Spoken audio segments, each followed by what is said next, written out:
What's up, City Group? It's great to be here with y'all today. If you don't know who I am, my name is Christian Germano and I am the St. Pete Student Director. St. Pete fam, happy to be representing today. Y'all are probably shouting me down right now.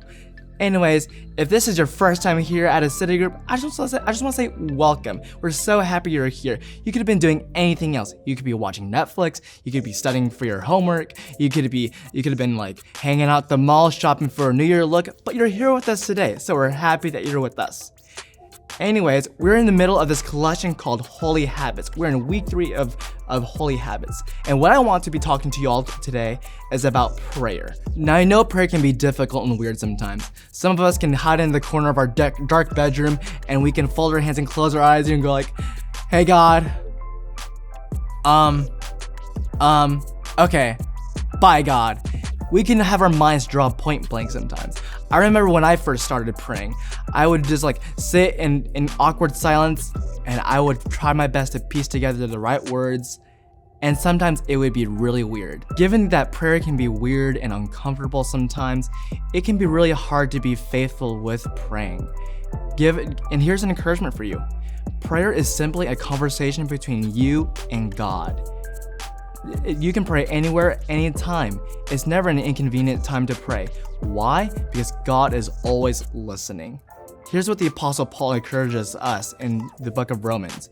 He says, be joyful in hope, patient in affliction, and faithful in prayer. If you want to know how to be faithful in prayer, I got a hack, and it's called ACTS.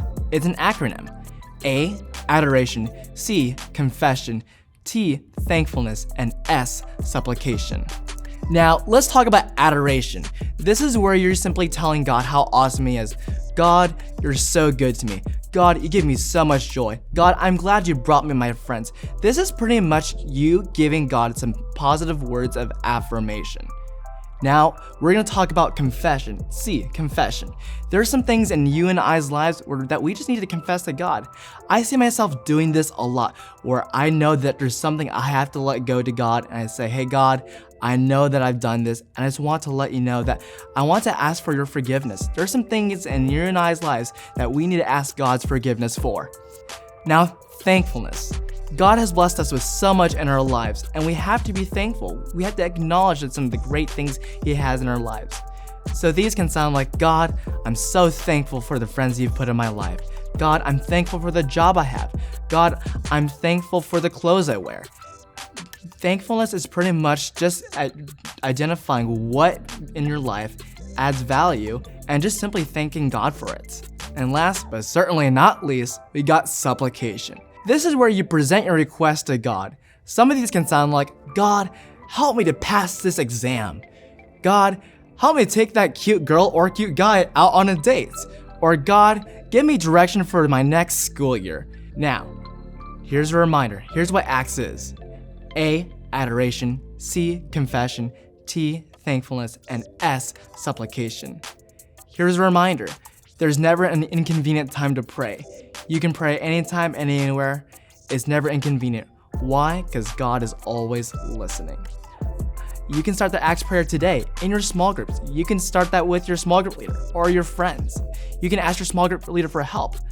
I personally have been doing the ACTS prayer for a long time, and because of that, I live my life more energized, more focused, and more joyful.